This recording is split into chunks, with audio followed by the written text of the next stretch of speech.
Welcome, ladies and gentlemen. Welcome to the End Time Tribune. It is good for us to get back together with you. We are your host, Brian Ingram and Matthew Miller. Today, we're having on a very special guest today, Tammy. She is from our Ecclesia group. She's from our fellowship that we do, have been doing. Tammy has been a part of our group for, I think, in the neighborhood of at least 11 years along those lines. So, Brian, I have been talking about strange things going on. And we got to talking on one of our programs specifically about the Four Corners region. And since how Tammy is from there, she immediately responded and said she would like to do a special session with us concerning this. So, Bri, why don't you come on and discuss a little bit about the area she's going to talk about, and what's your thoughts about the area around the Four Corners again? Well, there's a lot going on in this specific area, especially historically. It was one of the major trade centers between North America and South America when the Native Americans were living here by themselves. Um, what else? There's been huge, huge amount of paranormal activity out there, obviously. You've got a lot of archaeoastronomy going on as far as how certain buildings are built in that region. A lot of deep Native American lore that goes into it. I don't like to say mythology because within that lore there's a lot of truth, and we've come to find that out more and more as the years have gone on. So, we've been talking about some varied topics here, and this Four Corners region is definitely, the crux of a lot of what we're witnessing right now as we speak, especially concerning disclosure. So, Okay, well, with that being said, we're just going to give the floor to Tammy. Tammy, I would ask you to give a short introduction to yourself and how long you've been with the Brian I, because boy, it's been a long time. So jump right on in here, Tammy. Well, you pretty much nailed it about all as long as we've been doing these things together, studies and listening to the show. And um I used to live in Minnesota and moved here to Arizona about 6 years ago. And when you did the show on the Four Corners, it just clicked with me why there's so much crazy stuff happening here. Um I was listening to these um paranormal rangers. They're Navajo law enforcement, retired law officers that did investigate a lot of these activities here. Um Back during the pandemic when things were shut down, and I just found them on YouTube. So I found that interesting when you started talking about the Four Corners with all these things that happened on the reservation.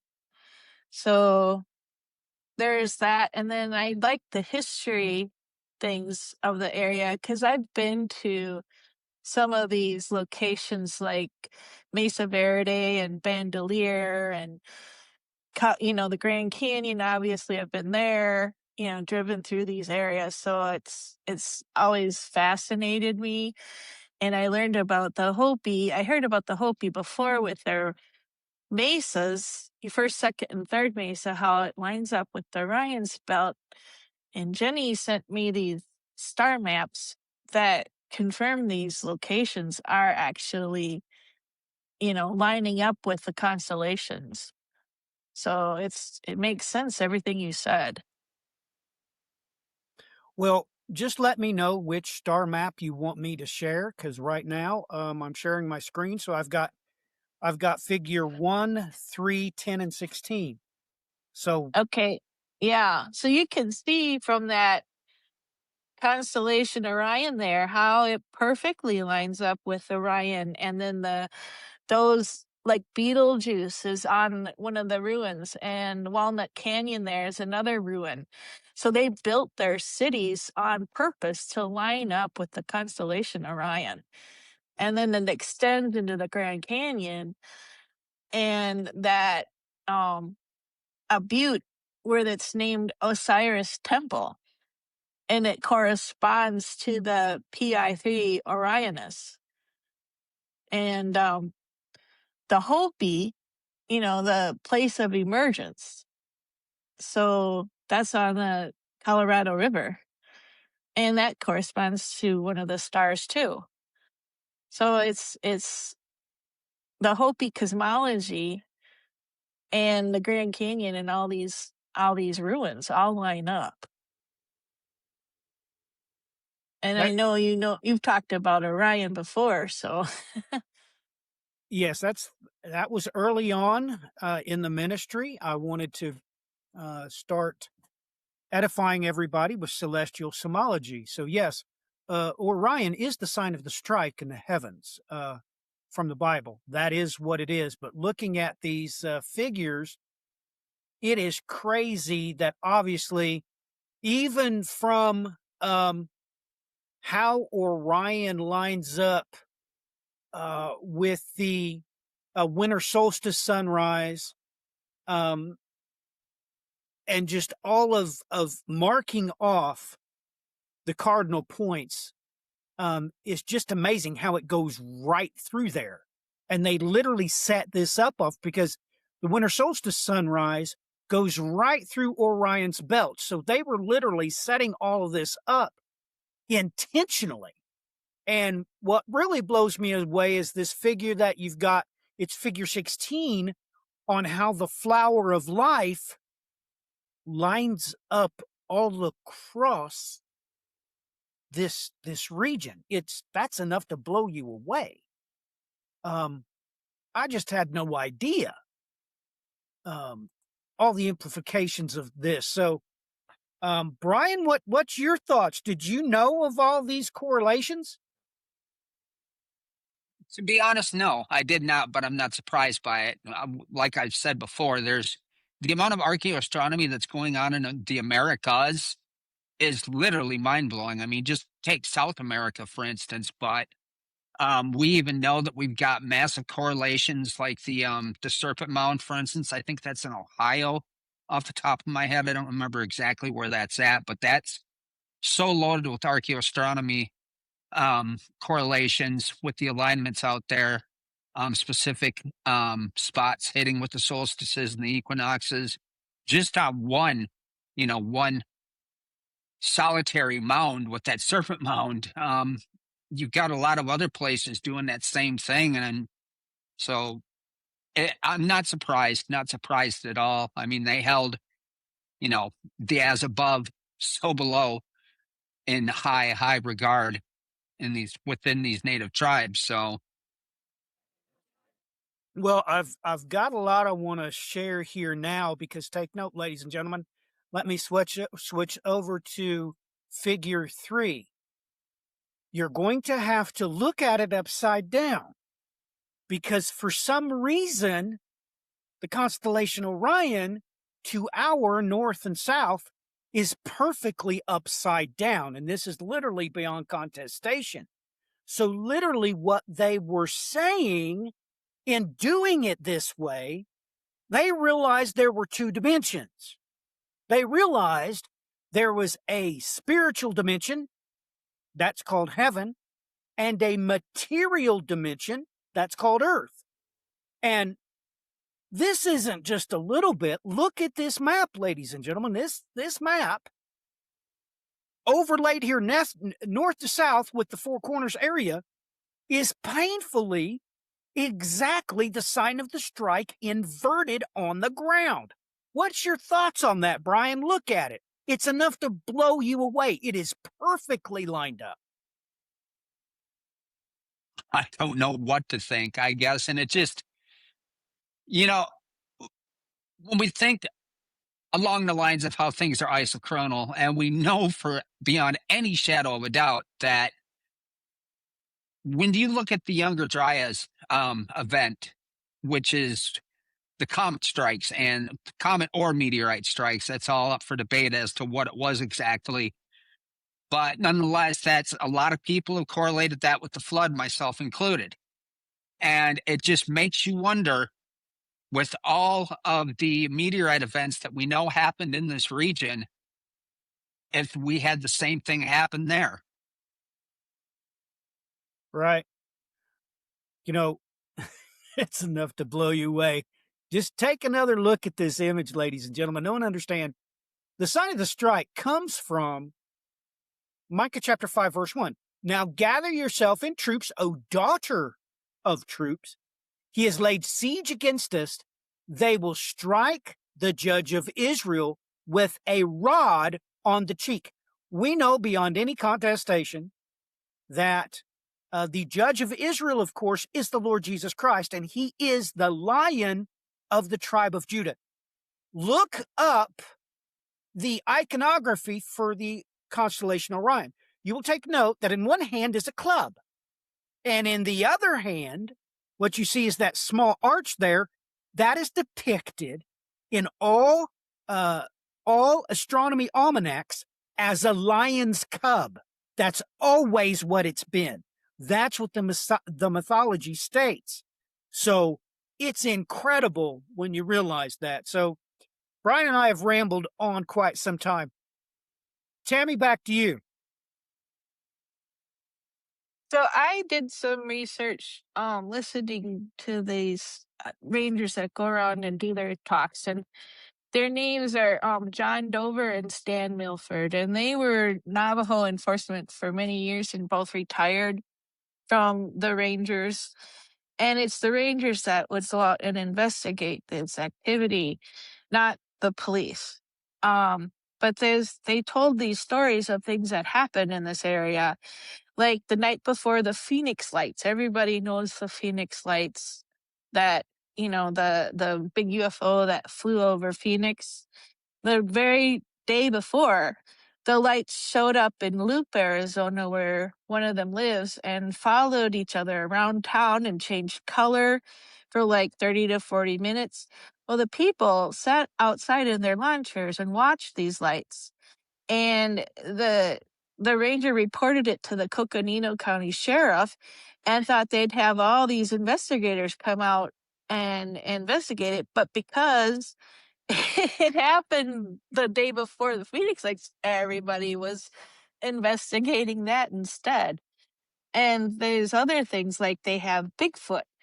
And Bigfoot, particularly like on the San Juan River, where they have documentation of all this evidence that they collected, like 21-inch footprints, hair tracks, audio recordings, like a 5-foot stride, and they track it for miles, and then the tracks would disappear in trackable land and then reappear in trackable land with a distance between them, like they just vanish and come back. And they realized that there was a correlation between the Bigfoot and the UFOs. And they believe that the Bigfoot is not a terrestrial creature. But they have said that this thing is like 8 to 10 feet tall, covered in hair, with a robust build and shoulders like are 3.5 feet wide. And I thought that was, really interesting. And the ranger also talked about missing time. Like he would travel from Loop to Tuba City, and he'd go like 15 to 16 miles in a blink, and would arrive like 45 minutes early from what his normal travel time. And that happened through the Hopi Reservation when he was traveling through the Hopi Reservation itself, because that's like in the middle of the Navajo Reservation. And he would see all kinds of UFOs until he installed a dash cam in the vehicle, and then all of a sudden there were no UFOs to film. So that's crazy too. And the other things that would happen, like the story of the old man, where these lights approached the house through what was a previous forest fire, so it was kind of an eerie looking scene. Anyway, the object was about 25 feet in diameter, and it shot beams of light around the ground, and the lights would appear on the ground after it shot at the ground, and then the lights approached the house. And he had this little dog that ran toward the lights, and it disappeared, and then it yelped. He heard the dog yelp, and the man ran inside the house after he heard the dog yelp, and he saw these creatures, these grays that were like 3.5 to 4 feet tall. And that was investigated by Bigelow Airspace research investigators, and they're comprised of special forces people. And they also work cases with the rangers. And the EPA did a radiation detection of the area. And Bigelow has a contract with ATIP program, which is the Aerial Threat Identification. They had like a grant for $22 to $24 million received for investigating this from Congress. So they came out and did this investigation with them. And that right there, that's the root of modern disclosure. Everything you just brought up with Robert Bigelow. NIDS is his one program, and then that turned into, just like you said, with ATIP, and then $22 million that was funneled to them with Harry Reid at the forefront, assisting with that. And Harry Reid blew the alarm. Basically, he came out and started talking about everything that was going on, and that was the first major newspaper article that actually started to set everything in motion, getting to where we're at now, and it's all tied into Bigelow.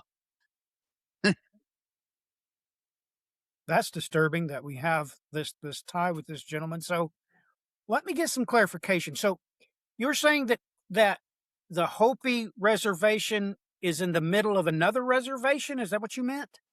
Yes, it is. If you look at a map of the Navajo reservation, in the middle of it is the Hopi reservation. So the Hopi have a reservation inside of a reservation. So you were saying that he was having missing time. That is to say, he was discovering these shortcuts.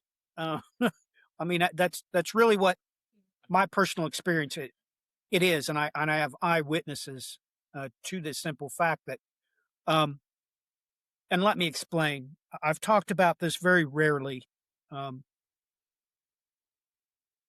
There was a time when my good friend was going to travel to go cut wood. He was going to cut down some trees from a place that he and I had been before. It was approximately 45 minutes away.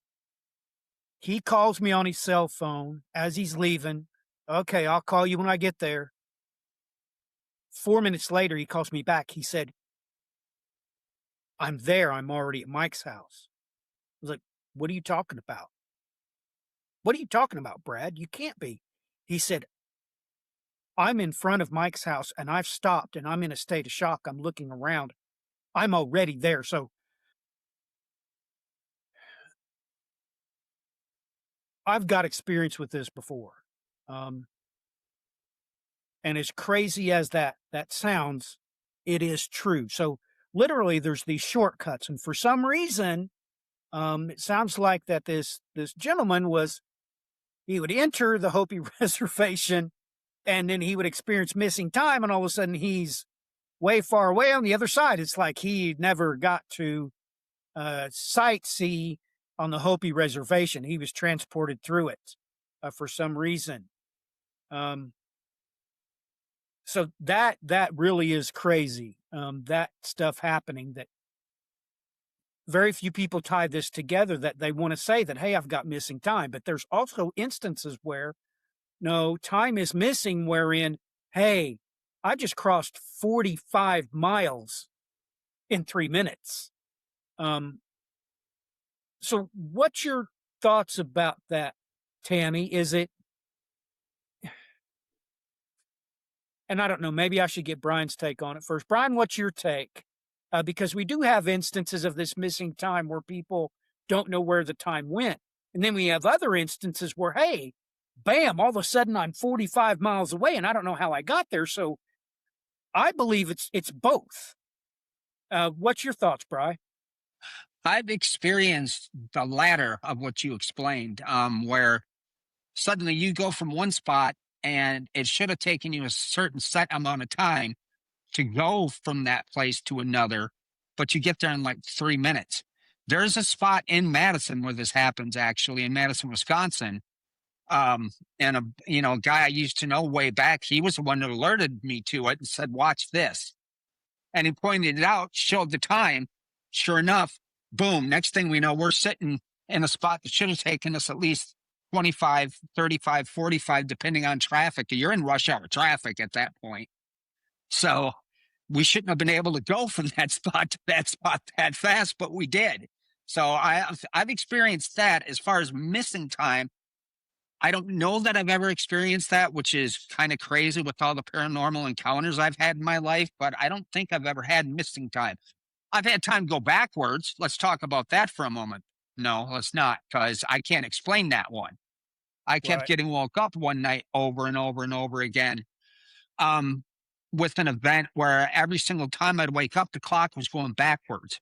And I, to this day, have no explanation for what in the world could have been causing that. Yeah, there's no explanation for that. And believe me when I say that this friend of mine, this had been planned. Um, the problem was is that that morning, at the time I had 6 children.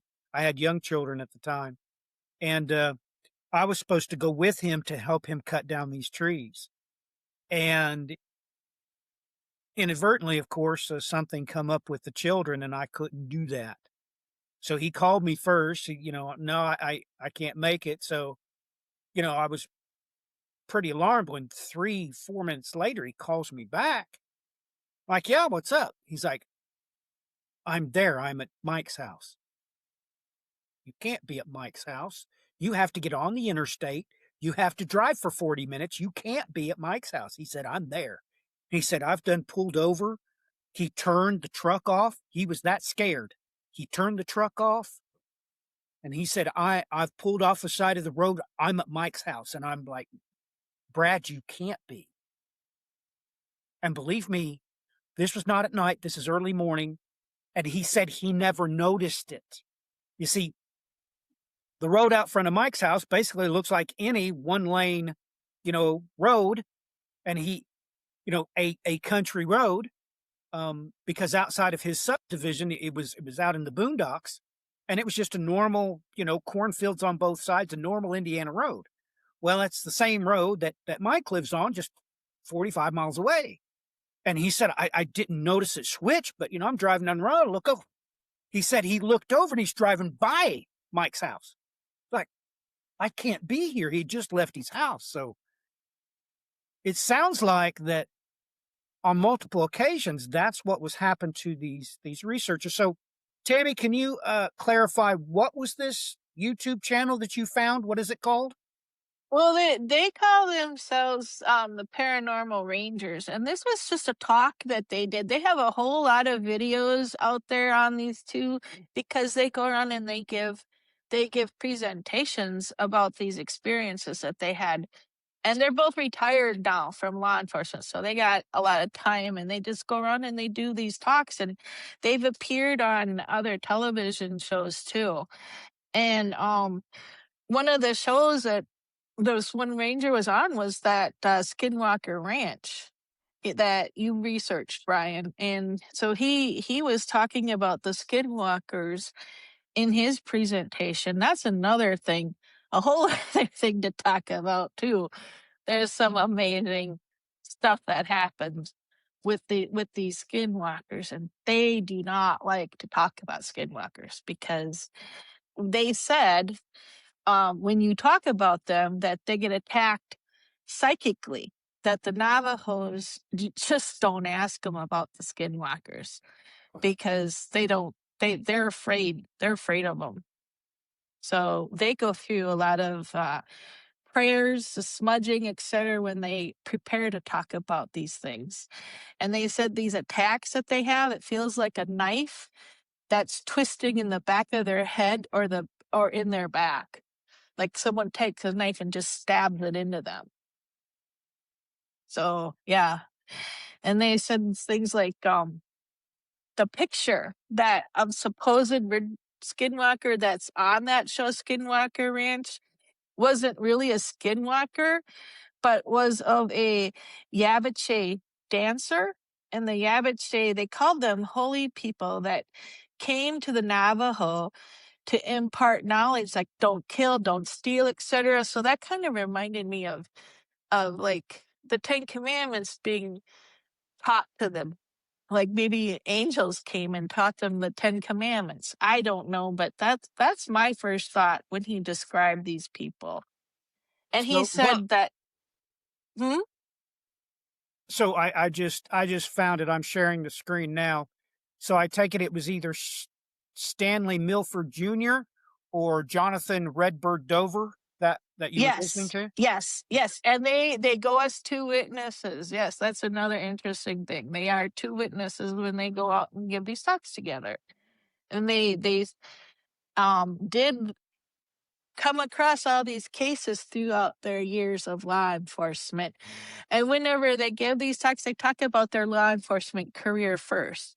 All the training that they've had, the technical training and everything that they had done, they're actually, like taught to do firefighting and all these things that they had to do. It wasn't just that they were out there investigating the paranormal. It wasn't like the X-Files. It was just their normal everyday activity that these things would happen all the time consistently. So it's pretty crazy all of this stuff that would happen all the time. Yeah, that is kind of crazy. So now I'm looking at it here. Paranormal Rangers, I guess, was on Netflix. So this is pretty incredible. I would do want to talk about this some more. Um, it very uncomfortable topic here, of course. But you said that they would make sure not to mention audibly the skinwalkers. They could hear them. Yep, yep. The Navajo belief. The Rangers will talk about it as part of their talks, but they prepare for it spiritually. Prepare for it. So this lends credence that, um, well, it lends credence that we're dealing with celestial entities. These are not terrestrial entities. They're not a part of the material creation. These things are part of the celestial creation, and they can clothe themselves. Um, you know, That's exactly what they said in their investigations. They said really. that they believe that they even teach their children this, the Navajo do, that they are using DNA to make the change to these creatures. They can change into anything, take any form, like the hide of the animal, the bones, even fingernail clippings. The children are taught not to leave fingernail clippings laying around because they think these creatures will take the fingernail clippings and change into the appearance of that child. Yeah, it's a Brian, major teaching early on. Do not leave hair or fingernails around when you get involved in witchcraft. So it doesn't sound to me to be too out of the ordinary, unfortunately. right, because once again, you're not talking about terrestrial entities. Celestial entities, um, well, they have the capacity to know where this hair came from. Um, so that really takes this to a different level. And like she said, they would see these entities. They would see plasmoids. Let's just come right out and say it, Brian. They saw these plasmoids, and then all of a sudden, these plasmoids could produce grays. And I've been saying that. That is exactly what is described in Jude, right there, 6 and 7. Literally comes right out and says that they clothe themselves with strange flesh when they abandon their proper abode. So I've always called this forming. They're taking from the material creation, much like God took from the dirt and fashioned man. They're able to collect a matter and rearrange that matter into any form that they want to, and that's exactly what it sounds like these paranormal rangers are describing. which is very disturbing because that brings on a whole different aspect with this. It's called many names, but of course, one of the most popular names is doppelganger. And yes, if a celestial entity got a hold of your hair, any of your DNA sample, your hair, your fingernail clippings, yes, they know how to take dirt, they know how to take drywall, they know how to take physical matter and reconstruct it off of that design because your entire blueprint is in your DNA. And they could literally create a doppelganger of you, and you think that this is a terrestrial entity. It is not. It is a celestial entity that has cloven themselves in strange flesh. So that's enough to leave you, dazed and confused, right? That's enough to leave you, bewildered by shock and awe when somebody from the religious community says that. But when you just look at the facts, that this is what you're having to deal with, and this is coming down the barrel. And this episode that Brian and I are going to do pertains right into that. We've been having some massive difficulties trying to get that special edition out to you, but this ties right into this. It's part of that same narrative, and I'm going to hold my tongue about that, but let's get back to this place. So we need to explore this. Obviously, the Native Americans set up all these places off of Orion's belt. So, Tammy, in your investigations, why did the Navajo do this? So they thought that if they created Orion's belt on the ground, it would protect them from these skinwalkers? Well, it wasn't the Navajo that created these places. The Navajo came in later. It was the ancestors of the Hopi, the Anasazi, that created these places. We're talking about the ruins that are at these sites. So they built their ruins like Canyon de Chalet, Mesa Verde, Bandelier, all these ruins. Walnut Canyon is another ruin. They're all over this area. You can find from the Anasazi people that they're like abandoned areas, but they're there. And the Hopi and the Pueblo live in these places. They lived in them and continue. They believe they're descendants from the Anasazi. So it wasn't the Navajo came in later. Actually, they think the Navajo were from the northeast USA, but because of their language that they speak, but they lived in this area before, obviously, Westerners came. So when the Spanish came, they were here already. So, but there's evidence that they were migrated here from somewhere else. Okay, so that kind of didn't answer my question. Clarify. In your research, did you find out if they made these places for protection against the skinwalkers? Yes or no? No, there's no evidence of that I've come across. Okay. But what I have come across was their if you look into their ancestry, there's places in this area that they know, like, they emerged from the earth. They believe in, like, this is the fourth world. This is the Hopi now, not the Navajo, but they came out of the ground here. Okay. And there's like a portal or something that I think in that reservation, when you're talking about missing time, I think that's a portal, like a wormhole that you can drive through. Like he went through it. And there's also a place I've heard talk. I don't know where, that came from. I think one of these people was talking about there's like a cave or something where they believe these things come out of, and they pray over it. So like it's, like out of the ground kind of thing. When you're talking about the Four Corners and you're talking about like coming up out of that area, these artifacts, they come in and out of the mesa and stuff. So one of the orbs he saw actually flew into the mesa. Right.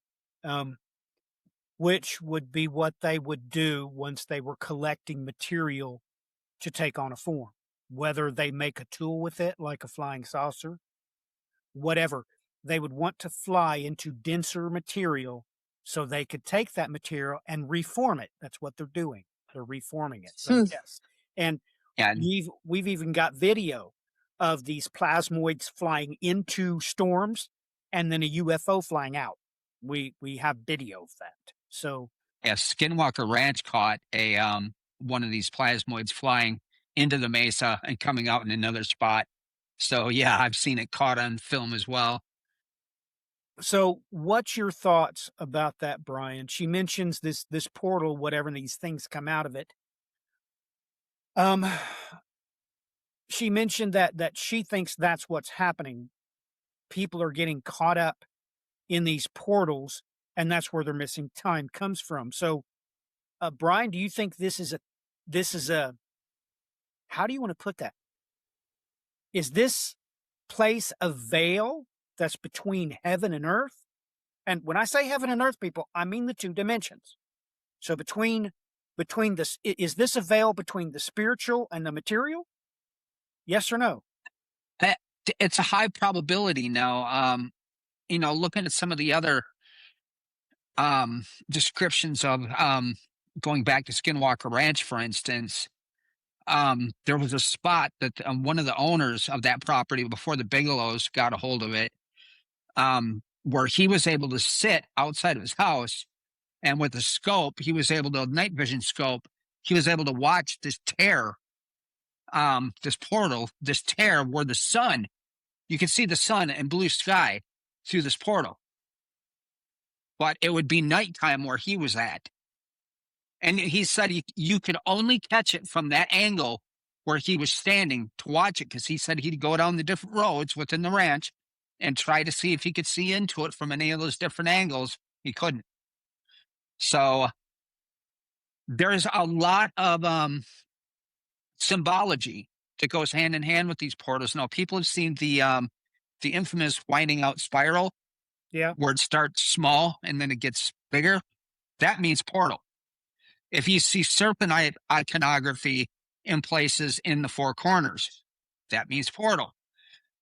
They have a lot of iconography out in that region that ties you back to portals. So, yes, there is definitely something happening. What, I don't know. I mean, you've even got talks, with the measurements they did out at Skinwalker Ranch, where in this one spot where they know there's something going on, but they can't quite explain it. You're losing a quarter second of time on the measurement of the instruments that they flew through this one area.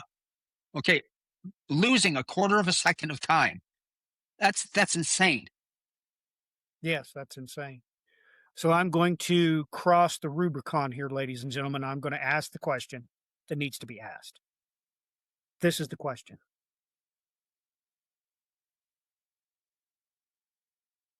If this is true, and what I'm saying is this, that what these Native American people need to realize is they need to leave this area. This area has been set up as a Mount Hermon, and these entities are the ones that created these ruins. And the Native Americans now just don't have the wherewithal to understand that, hey, we shouldn't be here. If we just move, this won't be happening. But that makes a great, big, worse question. So this is the bonus question. The bonus question is this: is this why the United States Cavalry set up the reservations on these marked off places, knowing full well what they were? This is a next level question. You've never heard this question asked. Don't try it. I know you haven't. This is the spirit moving. The spirit moved me to bring this out into the light right now. I'm going to put this question to Brian. Brian, there is no contestation. I've showed everybody the maps. You cannot deny this, that these ruins are marked off like Orion's belt.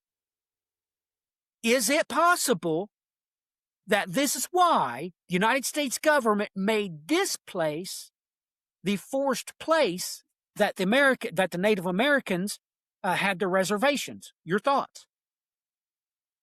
Well, let's look at the activity of the cavalry and the United States government during that time, like handing blankets over and dolls to the children that were ridden with diseases that the Native Americans couldn't fight because they had no immune system against it. Slaughters of innocent children and women, and just, the regular men that weren't warriors, where they go into entire camps and wipe them out. Do I think that they did this on purpose? If they had any consciousness of the fact that something like this is happening out there, yes, they did it on purpose. Well, Brian, I'm sorry to point out the elephant in the room, and I'm not trying to counter you, but are you serious? Okay, when was the Washington D.C. laid out? This is beyond contestation. You can take the engineering design of Washington D.C. and painfully see that it was set up according to Masonic iconography. So I take umbrage with that you're insinuating that the United States government didn't know anything about. I didn't say that. I said the opposite. Well, you didn't hear what I said. Well, that's what I'm trying to say. I'm trying to get across to our listeners is the simple fact. No, it can be proven in a court of law based off of the layout of Washington, D.C. Oh, yes, they did know. That's exactly what I just said. So if they would have known what they were doing all along, because of the history of what they did to them previously, if they're going to find a way to wipe them out, you better believe they were going to push them into the most dangerous area of land they could. That is stunning. And you brought up something that I hadn't thought of. This may very well be the first use of biological weapons of warfare done by the United States Cavalry, because we have this in traditions. We have this written in diaries, even from the time, that in giving these young children blankets and stuff, that's how they were getting these diseases. So that just strikes me, man. That strikes me right here, Brian. You brought that up. Let's get Tammy's take on this, because I know she's never heard this before, because you and I've never talked about this publicly. The simple fact that, I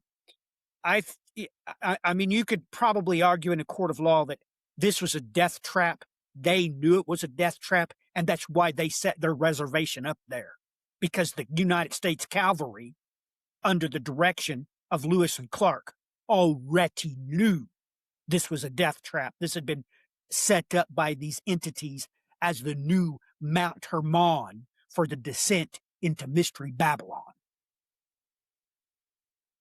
So, Tammy, can I get your take on it? What's your thoughts? Well, go back even further to the Spanish conquistadors, because you got the Santa Fe Trail. I'm not following. It's bloody from then. The Santa Fe Trail with the Spanish conquistadors, where the church itself that came in and slaughtered these people, set up their churches and stuff here, and tried to contain them at that time with the missionaries. Yeah, they had forced conversions.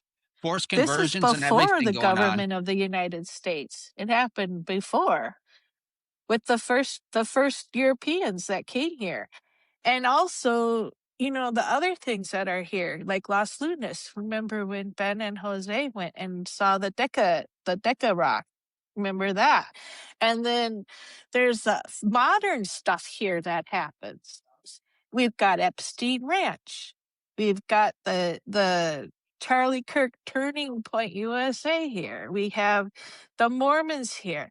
And the Mormons have another bloody history aside from the Calvary, Big where time. they murdered settlers that would come through the Utah there. I am in a state of shock. Um, let me share my screen. Look, the spirit needs to flow. Okay. And I'm telling everybody, I'm in a state of shock. This is the spirit coming from Tammy and Bry. So I looked at, I didn't understand, I couldn't calculate, what was being said. So I looked this up and,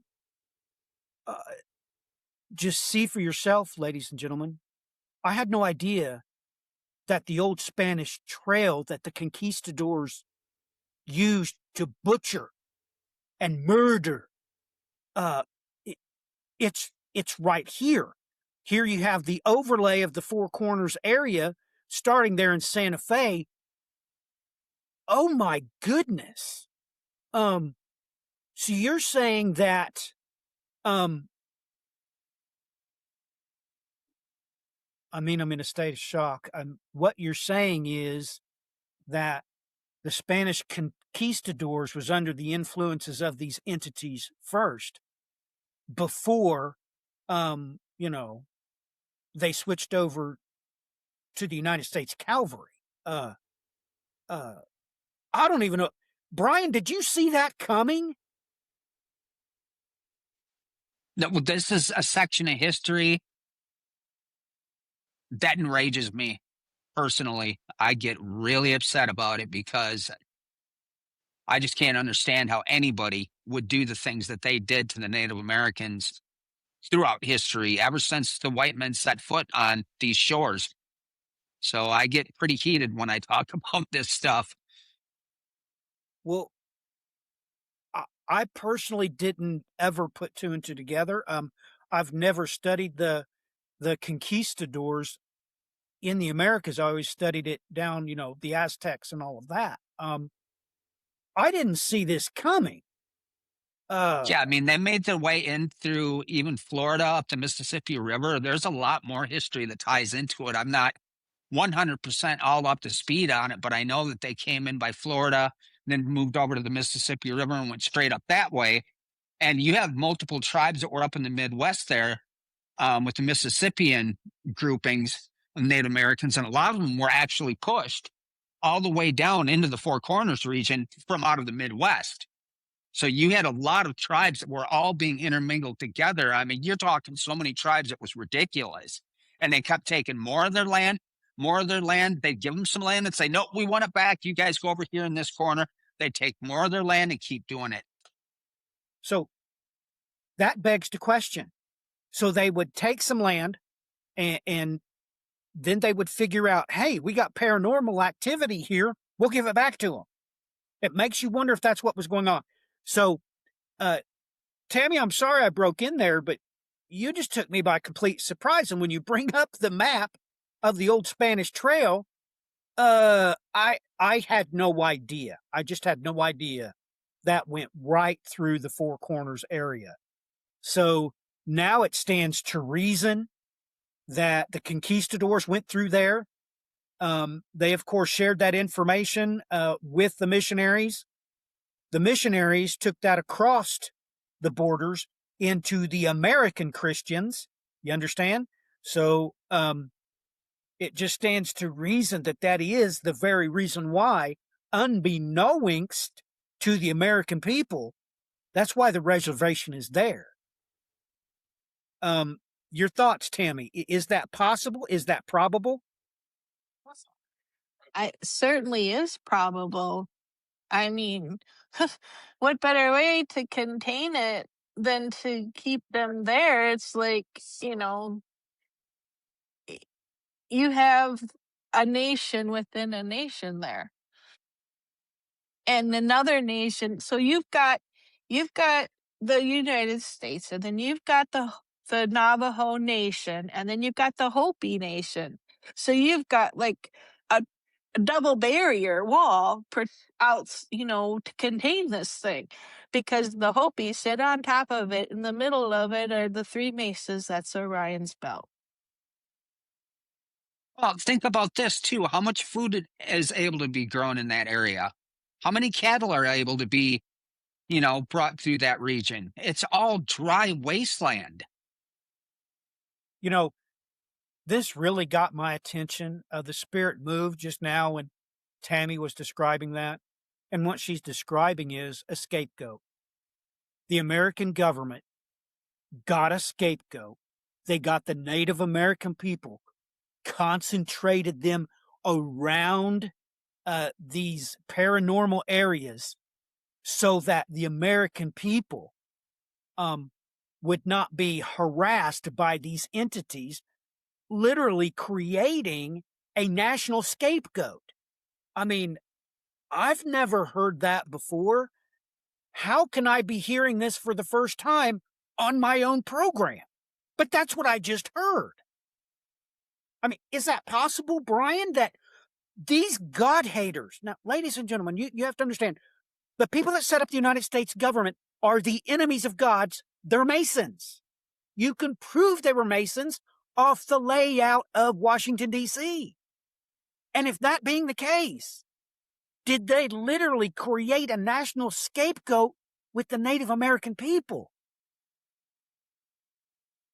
God have mercy. And all of this, oh my goodness. Brian, your thoughts on that?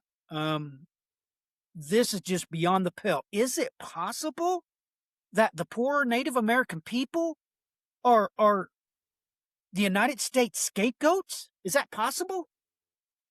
Well, you would have to unfortunately come to that conclusion. I mean, it's, like the one thing that keeps coming to my mind as we talk here is the schools that they've set up where they brought these Native American children in and forced them to leave all their culture behind and tried to make them become white people.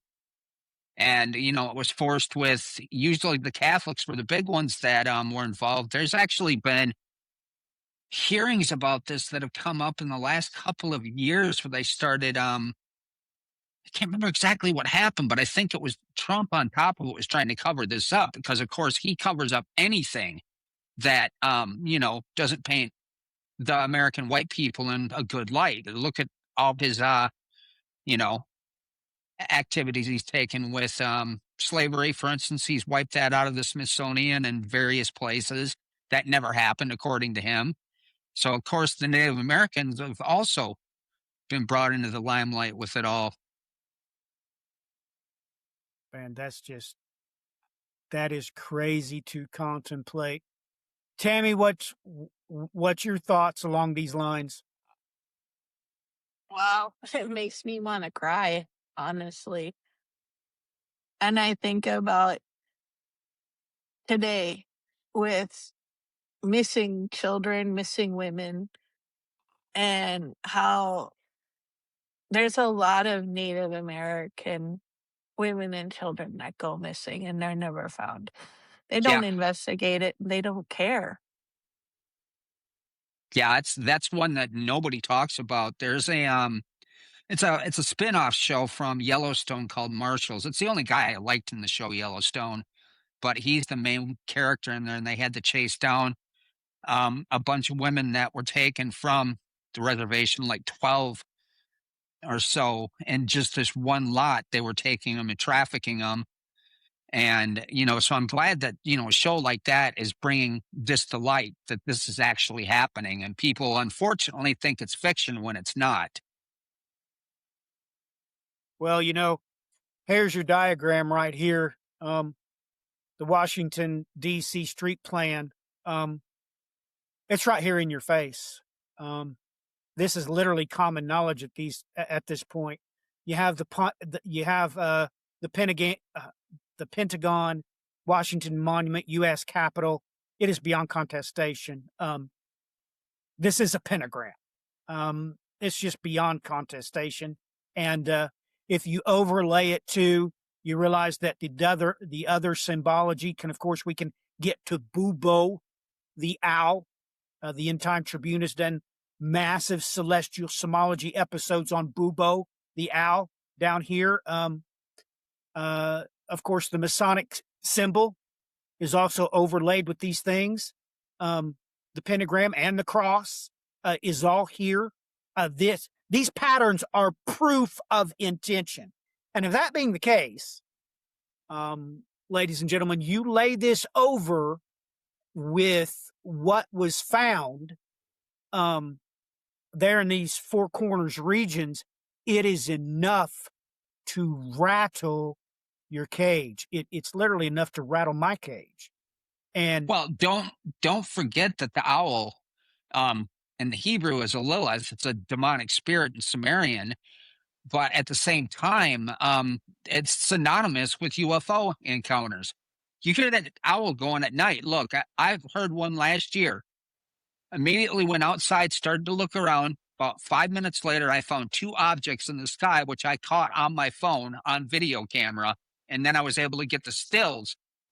It took me a long time to locate the stills, but I was able to get the stills and take photos of the two UFOs I captured because of that owl sitting out there. yeah, we've done shows on that before on Bubo, Yep. the owl. And everybody knows, I mean, it's literally out in the public now that we've got video actually a long time ago of government officials worshiping at the statue of Bubo the owl. That's beyond contestation. So, boy, that ratchets this up to a different level. I'm in a state of shock. This is my program. And how could it be on my own program that the spirit is moved in such a way between the three of us that is it possible that our government knew what this place was and that's why they forced the Native Americans to be there? That's why they put the reservation there. And they knew this information from the missionaries that went with the conquistadors on the Spanish Trail. And just the blood went from the conquistadors' hands and just was transferred over to, yeah, I know this is hard for everybody to accept, but is it possible that blood, that same blood was found later on the Calvary's hands?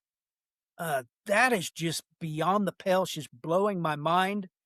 So we're up here to I the 1 watched. hour mark. Brian, let's do closing comments. So that's my Well, closing comments. I was going to bring up the fact I watch a lot of shows that are based during the Wild West time frame, and they do an excellent job of covering all of these topics that we're bringing up here. So it's something I have to come face to face with quite a lot because it just, it means a lot to me. So when I see these types of shows, that's why I think I'm drawn to them. Plus, you're in the section when the United States was lawless, completely lawless in the Wild West.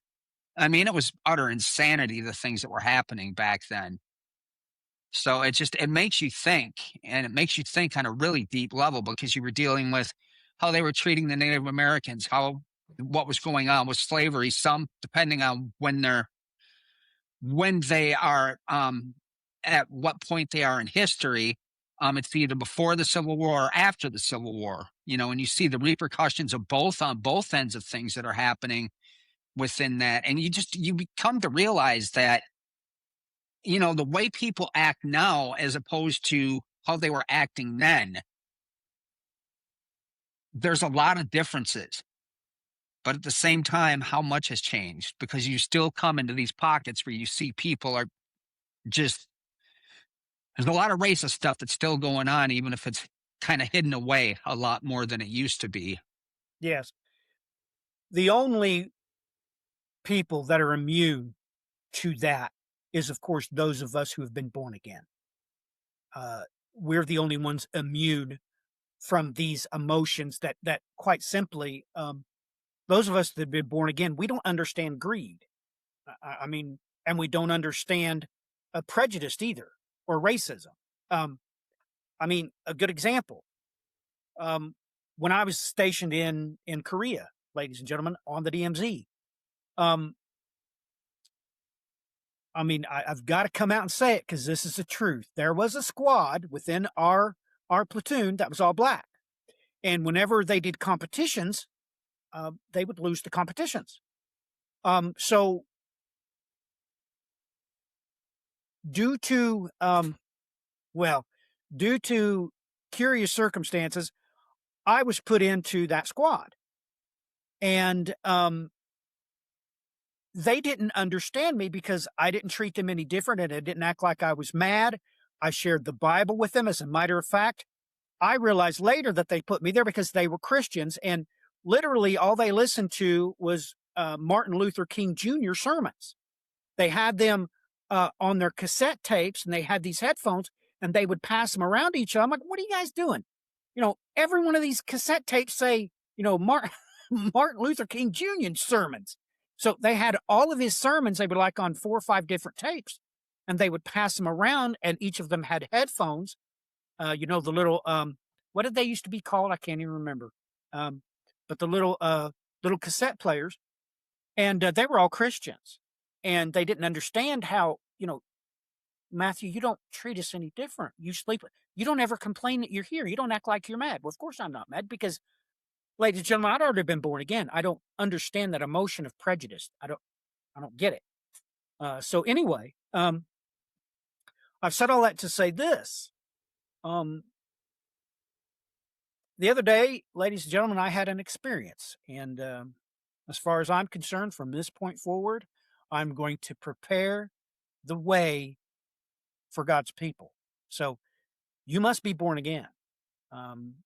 Whether you're Native American Indian or whether you're a European American, it doesn't matter. You must be born of the Holy Spirit. Water baptism is not enough. You must be baptized in the Spirit. So that's my closing comments. Tammy, can we get your closing comments, please? I want to thank everybody for listening to the show. I want you to know I love you all, and I want to pray, Our Father, who art in heaven, hallowed be thy name. Thy kingdom come, thy will be done on earth as it is in heaven. Give us this day our daily bread, and forgive us our trespasses, as we forgive those who trespass against us. And lead us not into temptation, but deliver us from evil. For thine is the kingdom, and the power, and the glory, forever and ever. Amen. Amen.